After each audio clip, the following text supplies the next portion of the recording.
안녕하세요. 커피앤톡입니다. 오늘도 와주셔서 감사드리고요. 바로 사연 읽어보겠습니다.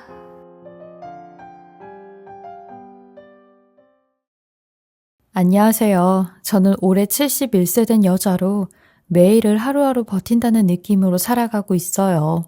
제가 육체적으로 어디가 아프거나 시원찮은 사람은 아닌데 심적으로 상처를 너무 많이 받아 아픈 사람이거든요. 그나마 도시에선 경제생활도 하고 사람들도 만나며 지냈는데 지금은 친정 동생이 사는 시골로 내려와 농사를 도우며 살고 있어요. 그리고 요즘은 겨울이라 일거리가 아예 없어 이렇게 집에서 사연을 들으며 시간을 많이 보내고 있는데 저도 제가 겪은 3년 전 이야기를 해볼까 신청을 하게 되었어요. 이 일을 잊기까진 오랜 시간이 걸렸고 사실 지금도 다 잊었다고 말할 수 없는데 익명으로나마 여러분들도 제 이야기를 듣고 조심하시길 하는 마음으로 털어놓아요. 저도 살면서 꽤 행복했던 시절이 있었어요. 남편도 있었고 자식들도 있었던 제 인생의 처음이자 마지막이었던 호시절이었죠. 저는 결혼을 좀 늦게 한 편이었는데 워낙 엄한 군인 아버지 밑에서 자라다 보니 주눅이 많이 들어 남자 만나는 걸 참 어려워했어요. 성격 자체도 워낙 자신감 없고 소심한 성격이긴 했지만 왜 그렇게 남자 만나는 게 어려웠는지 몰라요. 그래서 제대로 된 연애도 한번 못 해봤는데 나이가 들수록 그게 더 힘들더라고요. 게다가 늘 선을 보면 차이기 일쑤였죠. 저희 남매들은 다들 시집장가 가서 잘 살고 있는데 저 혼자만 결혼을 못해 노처녀로 늙어가고 있을 때였어요. 그러던 중 선을 보고 남편을 만나게 되었고 남편이 먼저 제게 다음번 데이트 신청을 하였고 딱 5번 만난 후에 결혼을 약속하게 되었어요. 남편도 그때 당시 노총각이었으니 나이 때문에 좀 서두르는 게 있긴 했죠. 그렇게 제 나이 30살, 남편 나이 34살에 결혼을 하게 되었는데 지금은 이 나이가 결혼 정년기지만 올해 71살인 저 때는 너무나도 늦은 나이였죠. 어른들도 제가 나이가 많으니 애나 낳을 수 있을런지 다들 걱정이 태산이었어요. 하지만 저는 그 걱정을 뒤로하고 결혼 7개월 만에 임신이 되었습니다. 그것도 쌍둥이를 말이죠. 병원에선 자연으로 쌍둥이를 임신한다는 건 정말 축복이라고 했는데 이런 축복 같은 아이들을 저는 잘 키우고 싶었습니다. 태어나기 전부터 극성으로 태교에 힘쓰며 복들이라는 조금은 촌스러운 태명까지 불러주었어요. 그렇게 출산을 하게 되었는데 한 번에 딸이 2명이 생기게 되었죠. 저는 딸이든 아들이든 아이들이 건강하게 태어난다면 너무 좋았는데 시댁에선 그게 아니었어요. 그깟 딸을 2이나 낳으려고 그렇게 더 먹고 돈을 더 쓴 거냐며 이제 우리 아들만 뼈 빠지게 생겼다고 혀를 끌끌 차셨죠. 하지만 남편은 저와 같은 생각이었어요. 이렇게 고생고생해서 자식을 낳았는데 그게 딸이든 아들이든 뭐가 그렇게 중요하냐며 딸들을 아주 지극정성으로 키우기 시작했죠. 남편은 그때 당시만 해도 일반 회사원이었는데 딸들이 태어나고 2돌이 지날 무렵 직장을 그만두게 되었어요. 몇몇 사원들과 함께 사직서를 내고 사업을 하겠다고 하더라고요. 워낙 모험적이고 활달한 성격의 남편이었지만 그런 대책 없는 일을 벌이다니 싸우기도 무척 싸웠어요. 우리는 다른 부모들보다 나이도 많아서 늙어서까지 애들을 키워야 되는데 어떻게 이렇게 대책 없는 일을 했냐고 하니 남편은 다 생각이 있으니 걱정하지 말라고 아주 호언장담을 하더라고요. 그러더니 정말로 사업이 잘 되기 시작했어요. 남편 또한 회사 시절에 쌓아둔 내공으로 사업을 할 때 기지를 발휘했는데 이런 남편 덕분에 돈 걱정 없이 애들 키우며 사교육에 열을 올렸죠. 임신했을 땐 저나 남편이나 나이가 많아 이 애들을 늙어서까지 어떻게 키워야 되나 걱정이 태산이었지만 다행히 부족함 없이 지들이 하고 싶어하는 걸 다 시켜주며 키울 수 있었어요. 딸들은 어렸을 때부터 피아노를 쳐서 대학도 피아노를 전공할 생각이었는데 둘 다 쌍둥이여서 그런가 취향도 좋아하는 것도 잘하는 것도 비슷했어요. 그리고 유대감이 정말 끈끈해 어쩔 때는 제가 들어갈 틈이 없을 정도였는데 자기들끼리만 아는 저는 모르는 그런 비밀도 둘이서만 나누곤 했어요. 그래서 가끔은 좀 소외감이 들긴 했지만 자매끼리 사이가 나쁜 것보단 좋은 게 낫다 싶었죠. 남들이 봤을 때도 저희 가족은 참 화목한 가족이었어요. 남편은 이것도 어느 정도 경제적 여유가 있으니까 이렇게 화목하게 지낼 수 있다고 했는데 남편 말대로 저도 어디 나가서 설거지나 서빙은 하지 않으니 천만다행으로 여기며 늘 고맙게 생각했죠. 저희 친정 식구들 또한 제가 시집은 제일 늦게 갔지만 제일 잘 산다고 얘기할 정도였거든요. 이런 행복이 영원할 줄 알았는데 어느 순간부터 남편의 한숨소리가 점점 늘어나기 시작했어요. 그 한숨소리를 들을 때면 저도 걱정이 돼서 무슨 일이 있냐고 물으면 매번 남편은 짜증 섞인 목소리로 남자가 하는 일에 왜 참견을 하려고 하냐며 집안일이랑 애들이나 신경 쓰라고 하더라고요. 그러다가도 어느 날은 기분이 좋아서 딸들에게 용돈을 턱턱 주며 아버지가 든든하게 지켜줄 테니까 우리 딸들은 아무 걱정하지 말고 피아노만 열심히 치라고 했던 사람이었죠. 하지만 20년 만에 남편의 사업이 바닥을 치기 시작했어요. 사업이 점점 기울어지더니 남편이 무리하게 투자를 하기 시작했고 급한 마음에 했던 투자는 사기로까지 이어지게 되었죠. 그러면서 가지고 있던 전 재산을 싹 다 날려버리게 되었는데 그때가 하필이면 딸들이 고3인 아주 중요한 시기였어요. 내년이면 대학에 들어가는 해였는데 집에 온통 빨간 딱지로 쑥대밭이 되어버린 거죠. 당연히 딸들은 대학 시험을 망쳐버렸고 인생마저 망친 것처럼 아무것도 하지 않았고 밖에도 나가지 않았어요. 그리고 저희 부부랑도 단 한마디 말을 하지 않았는데 저는 그런 딸들을 붙잡으며 우리 집 어떻게 해서든 다시 일어날 테니까 아무 걱정하지 말라고 했어요. 그리고 엄마가 무슨 수를 써서라도 돈 벌 테니까 니들은 재수해서 내년에 다시 대학에 가라고 했어요. 엄마가 그 정도는 충분히 뒷바라지 해줄 수 있다고요. 그리고 다행인 게 남편의 사업이 쫄딱 망했지만 빚을 진 건 없었기에 우리 상황이 아주 최악은 아니라고 했죠. 저는 딸들과의 약속 후 정말 밤낮 없이 일을 하기 시작했어요. 새벽에는 농수산물 시장에 가서 과일을 나르고 점심부터 저녁까지는 하루 종일 식당에서 주방 일을 했어요. 그리고 퇴근을 하면 시내로 나가 전단지 돌리는 일까지 했죠. 그렇게 일을 마치고 집에 들어오면 새벽 1시, 2시였는데 집엔 늘 아무도 없었어요. 왜냐면 그때 당시엔 저만 열심히 산 게 아니라 가족 모두가 열심히 살았거든요. 저희 딸들도 새벽까지 독서실에서 공부를 하고 왔고 남편도 이리저리 일용직 일을 하러 다녔기에 집에 잘 붙어있지 않았어요. 몸은 부서질 듯 힘들었지만 마음만은 꽉 찬 듯 든든했죠. 이렇게 열심히 살면 무조건 몇 년 안에는 다시 일어날 수 있을 거란 확신이 들어 힘들어도 힘들지 않았거든요. 하지만 저의 이런 확신은 얼마 가지 않아 산산조각이 나버렸어요. 하루는 제가 호프집 전단지를 돌리게 되어서 전단지를 받으러 호프집에 들어갔는데 글쎄 저희 딸들이 그곳에서 고주망태가 되어 어떤 남자들하고 술을 마시고 있는 겁니다. 막 남자들 품에 안겨져 있는데 그걸 보니 가만히 있을 수 없었고 당장 딸들을 데리고 나와 뭐하고 있는 거냐고 다그쳤어요. 그러니 큰애가 제게 소리를 치며 우리도 성인인데 스트레스 받으면 술도 마실 수도 있는 거지. 왜 쪽팔리게 남자들 앞에서 우리를 끌고 나오냐고. 우리가 무슨 애야? 우리가 무슨 불법을 저지르고 있었냐고. 엄마나 아빠야말로 성인이 돼선 자기 자식들 끝까지 책임도 못 지은 주제에 왜 우리한테 뭐라고 하는데? 맞아. 언니 말이 다 맞네. 그깟 푼돈 벌면서 우리 레슨이나 제대로 시킬 수 있냐고. 그렇게 버는 돈으로 우리 대학 졸업이나 시켜줄 수 있어? 능력도 없으면서. 라는 두 딸의 말에 저도 모르게 손을 올리고 말았어요. 니들 지금 술주정으로 이런 소리 하는 거면 내가 한 번은 용서하지만 맨정신으로 또 그런 소리 하면 엄마도 다 포기해버릴 거야. 다 같이 죽는 거라고. 알겠어? 남편이 사업을 말아먹어 빈털터리가 되었을 때도 울지 않았는데 딸들에게 이런 말을 들으니 그동안 참아왔던 서러움이 복받쳐 엉엉거리며 오열을 했어요.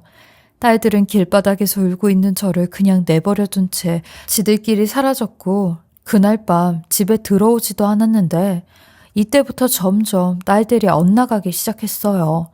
저도 그럴 때마다 딸들을 더 심하게 감시하곤 했는데 매번 독서실에 전화를 걸어 딸들이 자리에 있는지 없는지 물어보곤 했어요. 근데 그럴 때마다 딸들은 자리에 없었어요. 심지어는 제가 주었던 독서실 비용과 학원비 그리고 레슨비까지 다 뒤로 꿍치기 시작하는데 도저히 제 힘으로는 이 둘을 감당하기 힘들어지더라고요. 그래서 결국 전국 팔도로 일을 하러 다니는 남편에게 연락을 해 당신이 와서 애들 좀 관리해야 될 것 같다고 하니 남편이 여보, 미안한데 나 집에는 못 들어갈 것 같아 라는 겁니다. 그게 뭔 소리냐고 왜 집에 못 들어오냐고 하니 글쎄 전국 팔도로 일용직 일을 하러 다닌다던 남편은 1년 동안 노름판을 전전하며 노름을 하고 다녔고 돈을 벌기는커녕 죄다 잃어버려 지금은 쫓기는 신세라고 하는 겁니다. 그 말을 듣는데 열심히 살고 있다고 생각한 가족들이 전부 다 제 뒤통수를 치고 다른 짓들을 하고 있었다니 말이 안 나왔어요. 결국 남편은 이 모든 사실을 이실직고 집으로 들어오게 되었고 집에 와서부터는 더 뻔뻔하게 행동을 하더라고요. 한 푼이라도 벌어올 생각은 안 하고 집에서 술만 마시며 과거에 화려했던 시절만 되뇌이는데 한 번은 그런 남편을 보고 있자니 속이 터져서 고물 줍는 일이라도 하라고 소리를 쳤어요. 그러니 하는 말이 내가 한 달에 얼마를 벌었던 사람인데 길바닥에서 쓰레기를 줍고 있으라고? 그걸 내가 어떻게 해? 하며 자존심이 상해 하지 못하겠다고 하더군요. 그깟 자존심이 문제냐고. 지금 당장 살 돈도 없는데 쓸데없이 눈만 높아가지고 언제까지 과거 시절만 생각하며 살 거냐고 하루가 멀다 하게 싸워댔어요. 그러니 점차 딸들도 집에 안 들어오기 시작했는데 둘 중에 하나라도 제대로 정신이 박혔으면 제가 덜했을 텐데 쌍둥이 딸들은 이럴 때도 일심동체로 제 속을 같이 썩이더라고요. 둘 다 갓 20살이니 성인이라며 지들 멋대로 하고 다니더라고요. 아예 대학 갈 생각은 없어 보였고 가끔씩 집에 들어와 돈을 내놓으라며 행패를 부리기 일쑤였어요.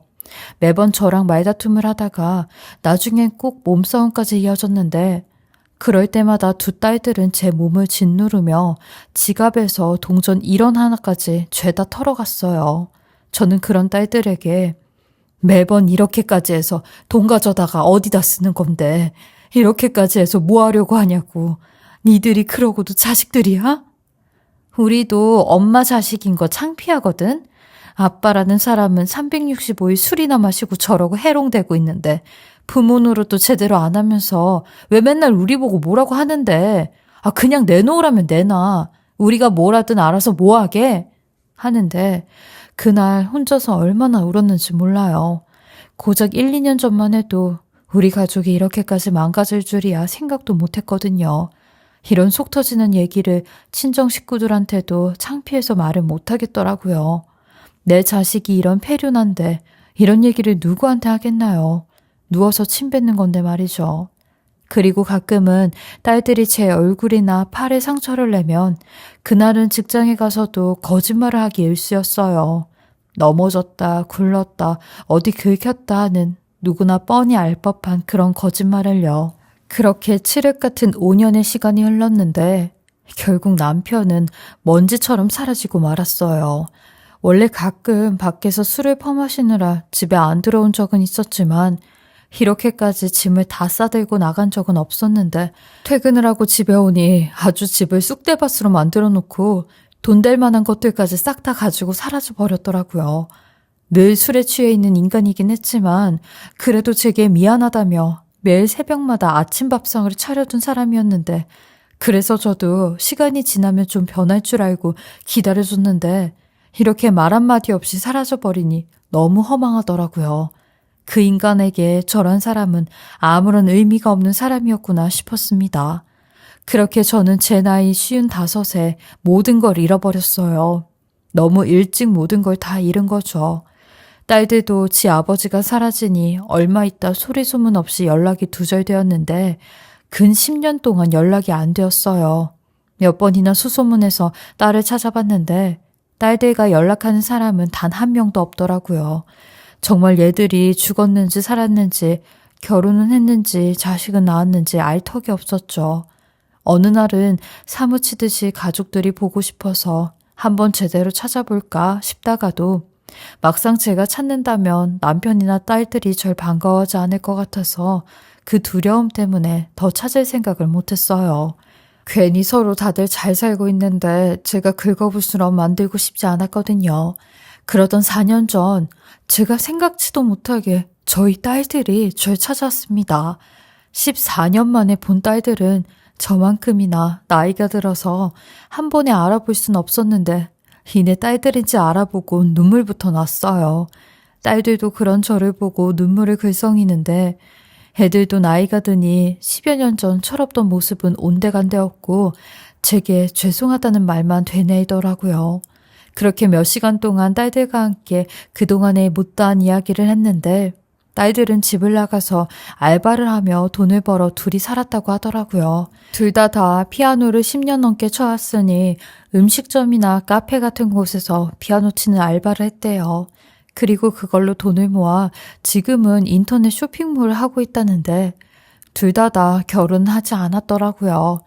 이유는 아버지 같은 남자를 만날까봐 그것 때문에 비혼주의자가 됐다는데 너무 늦게 찾아와서 죄송하다며 용기를 내기까지 10년이 넘는 세월이 걸렸다고 하더라고요. 그때는 어린 나이에 갑자기 몰락한 집안과 반지하에서 살아야 되는 현실이 믿기지가 않아 계속 삐뚤은 행동만 했다며 이제라도 저한테 사죄를 하고 다시 예전의 모녀 사이로 되돌아가고 싶다며 눈물을 흘리는데 제가 많이 보고 싶었다고 하는 겁니다. 저 또한 이런 딸들을 끌어안으며 잘 돌아왔다고 엄마도 많이 그리웠다며 얼마나 울었는지 몰라요. 그렇게 저는 딸들과의 재회 후에 일주일에 한 번씩 만나서 그동안 못 해봤던 걸 다 해봤는데 밥도 먹고 영화도 보고 카페도 가고 그랬어요. 그러다가 제 환갑 얘기가 무슨 말끝에 나왔는데 딸들이 제 환갑을 못 챙겨서 마음에 걸린다며 해외여행을 가자고 하더라고요. 저는 괜찮다며 손사래를 쳤어요. 엄마 환갑이 벌써 몇 년이나 지났는데 괜찮아. 그리고 해외로 여행 가면 돈이 한두 푼 드는 게 아닌데 엄마는 니들하고 이렇게 일주일에 한 번씩 시간 내서 보는 것만 해도 너무 좋아. 꿈만 같다니까. 엄마, 그러지 말고 같이 가자. 우리가 엄마 환갑도 못 해드리고 마음에 걸려서 그래. 그렇지 않아도 나 아는 지인이 동남아에서 이번에 숙박사업 하게 됐는데 공짜로 쓰게 해준다고 놀러 오라고 했거든. 겸사겸사 가면 좋지. 그래 엄마. 엄마는 그냥 몸만 오면 돼. 여행 경비는 나랑 언니랑 다 대면 되지. 돈이 문제야? 우리도 남들처럼 모녀끼리 여행도 가고 그러자. 나도 그게 늘 부러웠단 말이야. 딸들의 진심 어린 애교에 저도 알겠다고 하였고 이 말이 나온 지 얼마 되지 않아 바로 동남아로 여행을 가게 되었어요. 저도 옛날이나 남편 잘 나갔을 때 해외여행을 갔지 몇십 년 만에 처음 가는 여행이었죠. 딸들은 우스갯소리로 자기네들 잃어버리지 않게 잘 따라오라고 했는데 그 말이 우스갯소리가 아닌 진심인지 그곳에 가서야 알게 되었죠. 첫날 저녁에 그 나라 술이라며 애들이 주는 술을 마시곤 정신을 잃었는데 눈을 떠보니 머리가 아픈 것보단 팔이 엄청나게 쓰라리고 따가운 겁니다. 그리고 팔 위에 하얀색 헝겊이 덮여져 있는데 그걸 들춰보니 제 팔에 이상한 문양과 숫자가 문신으로 새겨져 있는 겁니다. 아무리 닦으려고 살을 닦아내도 따갑고 쓰라릴 뿐이었지 지워지지가 않았어요. 저는 이게 다 뭐지 싶어 혼자 놓여진 방에서 나가려고 하는데 방 밖을 나가니 그곳은 제가 왔던 숙소가 아닌 노역을 하는 노역장 같은 곳이었습니다. 저는 그곳에서 일하는 사람들을 붙잡으며 내 딸들 좀 찾아달라고 하니 절 발견한 어떤 덩치 좋은 남자가 제게 다가와선 한국말로 이봐요 할머니. 할머니가 찾는 딸들은 이미 한국으로 갔거든요. 이제부터 할머니는 여기서 잠자코 일해야 되는 팔자니까 괜히 소란 피우지 말고 나 따라와 라고 하는데 저는 몇 번이나 제 볼따구를 꼬집었어요. 이건 분명히 꿈일 거라 생각이 들었는데 꿈이 아니라 현실이더라고요. 저는 반강제로 끌려가다시피 끌려가 처음 해보는 일을 했는데 실을 뽑아내는 방직 같은 일을 했어요. 주변엔 온통 동남아인들밖에 없었고 그들 또한 서로 다른 나라에서 왔는지 말이 다 달랐는데 대체 이게 무슨 상황인가 싶었고 저는 얼마 못 가 이 상황이 어떤 상황인지 알게 되었어요. 딸들이 절 여기에 버려두었거나 돈을 받고 넘겼거나 둘 중 하나라 짐작이 갔죠. 살이 덜덜덜 떨리더라고요. 10여 년 만에 나타난 딸년들은 인간이 되어 나타난 줄 알았는데 인간이 아닌 인간의 탈을 쓴 악마가 되어 나타난 거였어요. 저는 그 후부터 여기를 어떻게 빠져나가야 될까만 생각했던 것 같아요. 호랑이 굴에 들어가서도 정신만 차리면 된다고 몸은 시키는 일을 하고 있었지만 머리는 온통 탈출뿐이었죠. 그러던 중 3일째 되던 날이었을 거예요. 그곳은 남자랑 여자가 따로 일을 하다가 밥 먹을 때만 한 곳에서 모여 먹곤 했는데 제가 접시를 집으려고 허리를 굽혔는데 누군가 제 옆에서 팔을 뻗더라고요. 그래서 저도 모르게 그 사람의 팔을 보게 되었죠. 근데 그 사람의 팔에 저와 같은 모양의 문신이 새겨져 있는 겁니다. 전 그걸 보고 너무 놀라서 그 사람을 쳐다보았는데 들고 있던 접시를 놓치고 말았네요. 그러니 그 남자 또한 저를 보곤 손가락으로 조용히 하라는 사인을 주는데 그 사람은 다름 아닌 10여 년 전 소리 소문 없이 사라졌던 제 남편이었습니다. 남편은 머리가 새하얗게 새었고 몸은 얼마나 말랐는지 피골이 상접해 있는데 누가 봐도 제 남편이었어요. 남편은 몰래 제게 쪽지를 하나 건네주었고 저는 당장 화장실로 달려가 그 쪽지를 다 읽어보았어요. 남편은 제가 여기 온 날 바로 저를 알아봤다고 하더라고요. 근데 저는 워낙 땅만 쳐다보고 다녀서 남편을 몰라본 거였죠. 남편 말로는 13년 전 딸들이 누군가 찾아왔다고 하여 문 밖으로 나갔는데 웬 조폭 같은 남자들이 본인을 끌고 갔고 딸들과 그 사람들이 얘기하는 걸 들었는데 짐은 미리 다 싸두었으니 그걸 가지고 가라는 그런 대화를 했다고 하더라고요. 그렇게 남편은 그 길로 지하실에도 있다가 섬에도 갔다가 이곳저곳 전전하다가 여기 온 지는 1년 정도 안 되었다는데 남편 말로는 아마 딸들이 사주를 한 것 같다는 겁니다. 이 부분은 저도 그렇게 생각을 하고 있었기에 충분히 그럴 만도 하겠다 생각을 했고 여기서 나가야 된다는 남편의 말대로 매일 3번씩 남편과 식당에서 쪽지를 주고받았어요. 남편은 생각보다 여기를 빠져나갈 수 있는 방법은 많다고 하였고 감시하는 놈들이 물건을 팔러 나갈 때나 술을 마실 때 그 틈을 타 도망을 가면 될 것 같다고 하였어요. 그러기까지는 몇 달간 더 있다가 감시가 느슨해질 때 그때를 보고 도망을 가자고 하였는데 저는 몇 달간도 더 못 기다릴 것 같다고 하였고 내일 당장이라도 틈이 보이면 도망을 가자고 하였어요. 그렇게 저는 남편과 새벽에 맨발로 그곳을 빠져나왔고 그곳과 한참 멀리 떨어진 곳까지 도망을 쳐왔어요. 그리곤 동이 틀 때까지 기다렸다가 대사관으로 가기로 하였죠. 저보다 남편이 더 몸을 벌벌 떠는데 아마 거기에 제가 없었다면 본인은 죽을 때까지 그곳에서 못 나왔을 것 같다고 하더라고요. 남편은 그 사람들과 이곳저곳 옮겨다니며 사람 이하의 대우까지 받았다는데 이 모든 게 분명히 딸들이 계획한 일이라며 거품을 물더라고요. 저랑 같은 문신을 해놓은 것도 나중에 저희가 어딘가에서 병들거나 운명을 다하는 날이 오면 지들이 쉽게 알려고 같은 문신을 새겨놓은 것 같다는데 정말 자식이 부모한테 이렇게까지 할 수 있는지 제가 이딴 것들을 낳고 미역국을 먹었다는 생각에 가슴을 칠 일이었어요. 그리고 듣게 된 또 다른 사실이 그 덩치 놈들이랑 저희 딸들이랑 서로 잘 아는 사이 같다고 하더라고요. 하루는 그 덩치 놈들이 남편에게 당신 딸들이 꼴의 아버지라고 살살하라고 하네 라고 했다는데 그 말을 듣곤 이것들이 한패구나 싶었답니다. 남편도 그간 참아왔던 서러움을 토해내는데 그런 남편과 얼마나 울었는지 몰라요. 그리고 동이 터오자 저는 남편이 구깃구깃 모아놓은 쌈짓돈으로 대사관까지 갈 수 있었고 저희가 처했던 상황 설명을 한 뒤 며칠 뒤 바로 한국으로 돌아올 수 있었어요. 거기서부터 탈출해서 한국까지 온 이야기를 하려면 아마 2박 3일은 좋게 걸릴 것 같아 이렇게 간단하게 이야기를 하는데 그거 하나는 확실히 말할 수 있을 것 같아요. 뭐냐면 그 상황이 매 순간 두려움과 무서움의 연속이었다는 걸요. 그렇게 저희는 한국에 오자마자 딸들을 노인 유기 및 방임으로 고소를 하였고 그 덩치들 두 놈 또한 불법 감금으로 고소를 하였어요. 딸들은 고소장을 받자마자 저희 부부를 찾아 빌고 또 빌었는데 저희는 눈 하나 깜빡하지 않았고 소름 돋으니 우리 앞에 나타나지 말라고 했어요. 니들이 지은 죄를 어찌 2, 3년 안에 다 갚겠냐고. 이건 평생 갚아도 모자란 죄라고 했죠. 그리고 그 덩치놈들도 고소했으니까 니네가 연락하라고 해서 알려주라고 했어요. 니들 서로 잘하는 사이니까 바로 연락될 거 아니냐고 했죠. 대체 그런 놈들이랑은 어떻게 아는 사이냐고 하니 지들이 24, 5 무렵에 다니던 나이트클럽이 있었는데 그 나이트클럽을 운영했던 막내 조폭들이었다네요. 정말 기가 찰 노릇이었어요. 딸들은 계속해서 저희 부부 때문에 엇나가기 시작했다며 저희 탓을 하는데 그런 딸들에게 고래고래 소리를 지르며 이건 단순히 늦사춘기 늦바람의 문제가 아니라 니들 인성의 문제라고 했어요.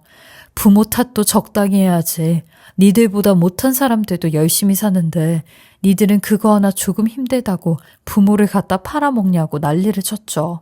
거기에 씻을 수 없는 이딴 문신까지 새겨놓고 그러고도 니들이 사람이냐고 했네요. 이러고도 자식이니까 한 번만 봐달라는 그딴 소리 하고 싶냐고 했죠. 부모는 자식이니까 봐줘도 되는 거고 자식은 부모를 막해도 되는 거냐고 했어요.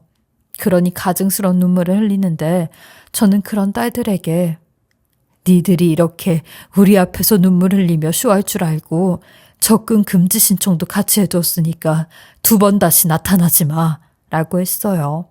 결국 딸들과 덩치들은 각각 징역을 선고받았고 복역을 하게 되어 소송은 마무리가 되었어요.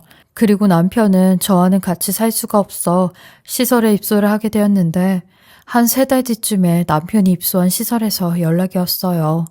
근데 관계자가 한참이나 말을 못 꺼내며 뜸을 들이고 있더라고요. 그리고 저는 그 정적에 느낌적으로 남편이 잘못되었다는 걸 알 수 있었어요. 그래서 남편이 잘못되었냐고 물으니 새벽에 스스로 생을 마감했다고 하더라고요. 유서라곤 화장지 한 칸에 끄적인 낙서뿐이었다는데 남편이 쓴 말은 이러했어요. 그곳에 있을 땐 세상 밖으로 나가고 싶었는데 세상 밖에 나오니 그곳과 다를 바가 없고 무섭다며 이제 어찌 살아야 될지 모르겠다는데 아마 내가 그곳에 길들여졌다 보다 라고요. 짤막하지만 남편의 심정이 담긴 글귀였어요. 그 말을 듣는데 이상하게 눈물은 안 나는데 가슴이 참 아프더라고요. 관계자는 제가 남편이랑 헤어질 때 2번 다시 연락하지 말고 지내자는 말을 들어서 무연고자로 장례를 진행하려고 했는데 절차가 있어서 연락을 드린 거라고 하더라고요. 그래서 제가 시신 인도를 거부하면 각서를 쓰고 장례는 관할구청에서 대신 치러준다고 하는데 저는 그렇게 하지 말라고 했어요. 아무리 2번 다시 보지 말자고 해도 남편인데 장례는 내가 치러준다고 했어요. 남아있는 정은 하나도 없었지만 그래도 26년 동안 같이 산 사람이니 최소한의 도리는 해줘야 하니까요. 주변에선 뭐 그리 오지랖을 떠냐며 살아생전 그렇게 힘들게 괴롭혔는데 뭐하러 장례까지 치러주냐고 하더라고요. 하지만 제가 이렇게 해야 마음이 편할 것 같았어요. 제 마음 편하고자 장례를 치러주었죠. 그렇게 장례를 다 치른 후에 혼자 집으로 돌아왔는데 그때부터 우울증에 걸린 사람 마냥 아무것도 하지 않고 누워서만 지냈어요. 어떠한 의욕도 나지 않더라고요. 한 10개월 동안 제게 너무 많은 일들이 벌어졌고 남들은 일생에서 겪을까 말까 한 일까지 겪으니 저도 꽤 충격이 컸나 봐요. 게다가 남편마저 저렇게 허탈하게 세상을 떠나버렸으니 그럴 만도 했죠. 그리고 이제와 이야기하는 건데 사실 그때 남편한테 2번 다시 보지 말자고 하긴 했지만 저도 아예 그럴 생각은 없었어요. 나중에 남편이 시설에서 조금 좋아진다면 데리고 나와서 서로 말벗이나 하며 삼시세끼 밥이나 같이 차려 먹으며 지내려고 했는데 그런 일말의 희망이 영원히 사라져버리니 저도 좀 힘들더라고요. 그래서 정신과를 찾아갔는데 의사 선생님 말로는 의외로 슬픔은 나누면 절반이 될 수 있다고, 가까운 가족이나 지인들에게 부끄러워하지 말고 속 시원하게 다 털어놓아 보라고 하더라고요. 그래서 직계 가족들에게 제 사정 이야기를 하게 되었어요. 처음 꺼낸 저희 집안 사정이었죠. 게다가 가뜩이나 제 팔에 대문짝만하게 그려진 문신들을 보고 다들 수군거렸기에 이만한 기회도 없다 생각했네요. 그러니 생각보다 많은 분들이 위로를 해주었고, 제 바로 밑에 이혼한 여동생은 그런 저와 함께 시골에 내려가 살자고 하였어요. 그래서 지금은 3년째 시골에서 여동생과 함께 살고 있는데요. 제가 자식들은 없지만 다행인 건 저희 여동생의 자식인 제 조카들이 저한테도 참 잘하고 있어 조카들 보며 마음의 위로를 삼고 있어요. 그래서 이 사연도 저희 조카가 저를 대신해 컴퓨터로 써주었는데요. 조카 아니었음 제 얘기를 여러 사람들에게 할 기회도 없었을 것 같아요. 그리고 이렇게 속 시원하게 제 이야기를 해볼 기회도 없었고요. 저의 길고 긴 이야기 들어주시고 읽어주셔서 감사하고요. 물론 여러분들은 저와 같이 이런 험한 일을 겪진 않으셨지만 인생에서 정말 중요한 건 뭔지 잊지 마시고 늘 행복하게 사셨으면 좋겠습니다. 복된 날들이 가득하시길 얼굴 모르는 늙은이가 행운을 빌겠습니다. 지금까지 커피앤톡이었습니다. 오늘도 끝까지 함께 해주셔서 감사하고요. 저는 다음 영상으로 또 찾아뵙겠습니다.